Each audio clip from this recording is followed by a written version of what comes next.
Profetas e Reis. Capítulo 25. O chamado de Isaías.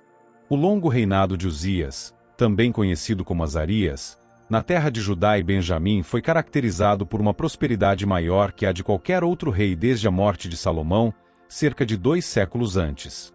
Por muitos anos o rei governou com discrição. Sob as bênçãos do céu, seus exércitos reconquistaram alguns dos territórios que tinham sido perdidos nos anos anteriores. Cidades foram reconstruídas e fortificadas, e a posição da nação entre os povos vizinhos foi grandemente fortalecida. Reavivou-se o comércio, e as riquezas das nações fluíram para Jerusalém.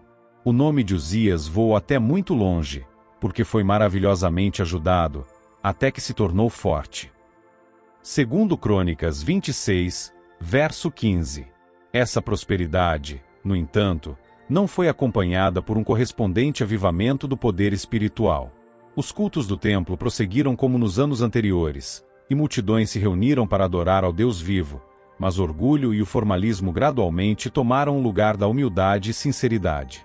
Do próprio Uzias está escrito: Mas, havendo-se já fortalecido, exaltou-se o seu coração até se corromper, e transgrediu contra o Senhor seu Deus. Segundo Crônicas 26, verso 16. O pecado que produziu tão desastrosos resultados para Uzias foi o da presunção, em violação de um claro mandamento de Jeová, segundo o qual ninguém que não os descendentes de Arão devia oficiar como sacerdote. O rei entrou no santuário para queimar incenso no altar. O sumo sacerdote Azarias e seus associados protestaram, e suplicaram a Uzias que abandonasse seu propósito. Transgrediste, disseram eles, e não será isto para a honra tua. Segundo Crônicas 26, versos 16 e 18. Uzias encheu-se de ira, que sendo ele o rei, fosse assim repreendido. Mas não lhe foi permitido profanar o santuário contra os protestos unidos dos que tinham autoridade. Enquanto permanecia ali, em irada rebelião, foi ele subitamente ferido pelo juízo divino. Em sua testa apareceu lepra. Atribulado, deixou o recinto do templo, para nunca mais aí entrar. Até o dia de sua morte, alguns anos mais tarde, Uzias ficou leproso, um exemplo vivo da loucura de abandonar um claro assim diz o Senhor. Nem sua exaltada posição nem sua longa vida de serviço poderiam ser invocadas como desculpa pelo presunçoso pecado com que mariou os anos finais de seu reinado, atraindo sobre si o juízo do céu. Deus não faz acepção de pessoas. A alma que fizer alguma coisa à mão levantada, quer seja dos naturais quer dos estrangeiros, injúria ao Senhor, e tal alma será extirpada do meio do seu povo. Números 15, verso 30. O juízo que caiu sobre Uzias pareceu ter tido sobre seu filho uma influência refreadora. Jotão levou pesadas responsabilidades durante os últimos anos do reinado de seu pai, e subiu ao trono após a morte de Uzias. De Jotão está escrito: Fez o que era reto aos olhos do Senhor, fez conforme tudo quanto fizera seu pai Uzias. Tão somente os altos se não tiraram, porque ainda o povo sacrificava e queimava incenso nos altos. Segundo Reis 15, versos 34 e 35. O reinado de Uzias estava chegando ao fim, e Jotão estava já levando muitas das tarefas do estado, quando Isaías, da linhagem real, foi chamado, embora ainda jovem, para a missão profética. Os tempos em que Isaías devia trabalhar estavam repletos de perigos peculiares para o povo de Deus. O profeta devia testemunhar a invasão de Judá pelos exércitos combinados do norte de Israel e da Síria. Devia ele contemplar as tropas assírias acampadas diante das principais cidades do reino. Durante a trajetória de sua vida, Samaria devia cair, e as 10 tribos de Israel deviam ser espalhadas entre as nações. Judá seria mais de uma vez invadida pelos exércitos assírios, e Jerusalém devia sofrer um cerco do qual teria resultado sua queda, não se tivesse Deus atuado miraculosamente. Graves perigos ameaçavam já a paz do Reino do Sul.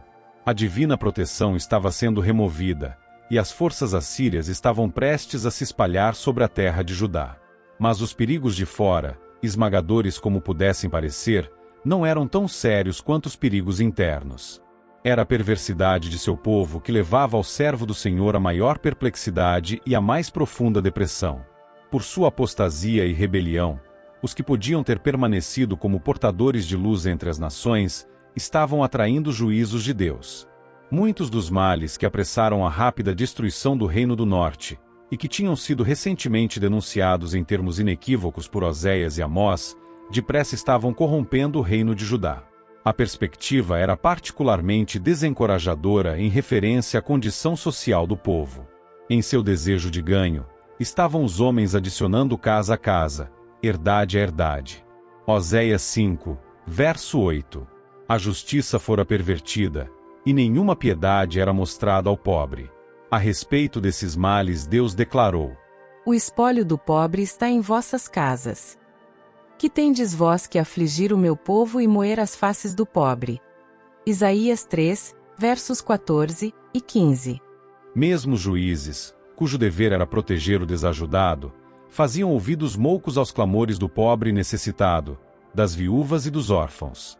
Isaías 10, versos 1 e 2. Com a opressão e a opulência vieram o orgulho e o amor à ostentação. Isaías 2, versos 11 e 12. Embriaguez e o espírito de orgia. Isaías 5, versos 22, 11 e 12. E nos dias de Isaías a própria idolatria já não provocava surpresa. Isaías 2, versos 8 e 9. Práticas iníquas tinham se tornado tão predominantes entre todas as classes, que os poucos que permaneciam fiéis a Deus eram não raro tentados a perder o ânimo, dando lugar ao desencorajamento e desespero. Era como se o propósito de Deus para Israel estivesse para falhar, e a nação rebelde devesse sofrer sorte semelhante à de Sodoma e Gomorra. Em face de tais condições, não é surpreendente que Isaías recuasse da responsabilidade, quando chamado a levar a Judá as mensagens de advertência e reprovação da parte de Deus, durante o último ano do reinado de Uzias. Ele bem sabia que haveria de encontrar obstinada resistência. Considerando sua própria incapacidade para enfrentar a situação, e tomando em conta a obstinação e incredulidade do povo para quem ia trabalhar, sua tarefa pareceu-lhe inexequível. Devia ele em desespero renunciar à sua missão, deixando Judá entregue à sua idolatria?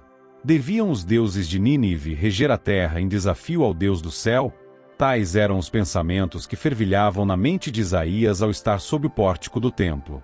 Subitamente, pareceu-lhe que o portal e o véu interior do templo eram levantados ou afastados, e foi-lhe permitido olhar para dentro, sobre o Santo dos Santos, onde nem mesmo os pés do profeta podiam entrar. Ali surgiu ante ele a visão de Jeová sentado em seu trono alto e sublime, enquanto o séquito de sua glória enchia o templo.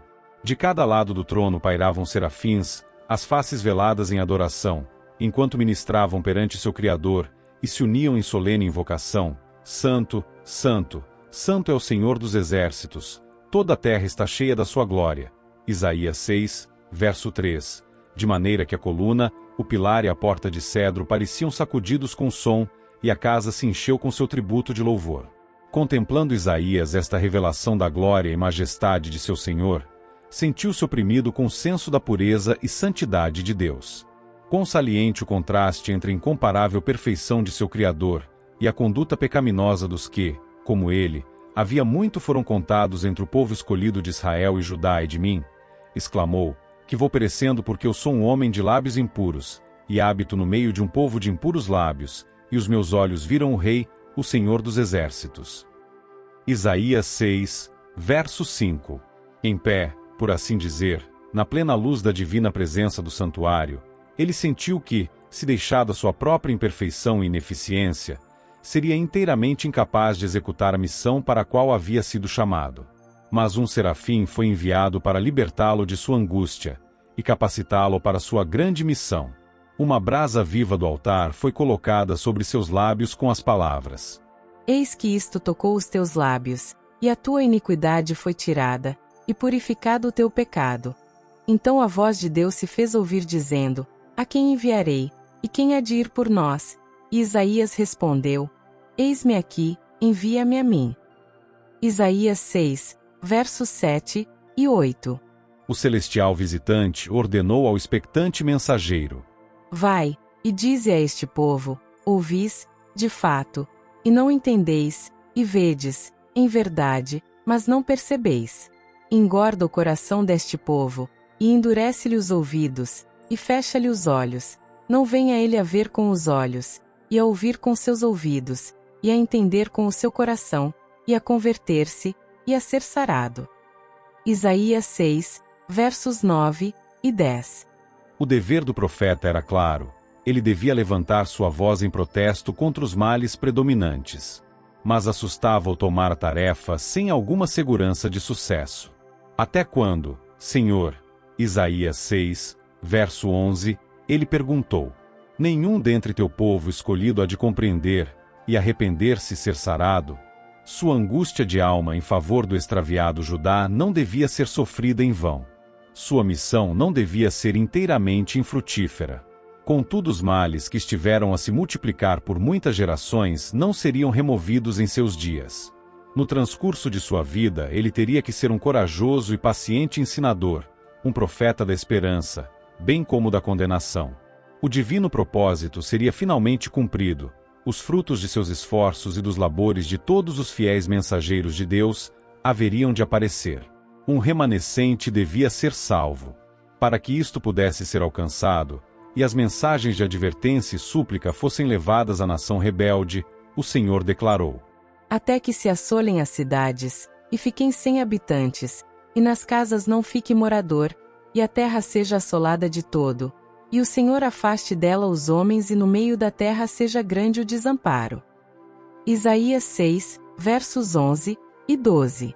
Os pesados juízos que deviam cair sobre os impenitentes, guerra, exílio, opressão, a perda de poder e prestígio entre as nações, tudo isso devia vir, para que os que neles reconhecessem a mão de um Deus ofendido, pudessem ser levados ao arrependimento. As 10 tribos do Reino do Norte deviam logo ser espalhadas entre as nações, e suas cidades ficariam em desolação.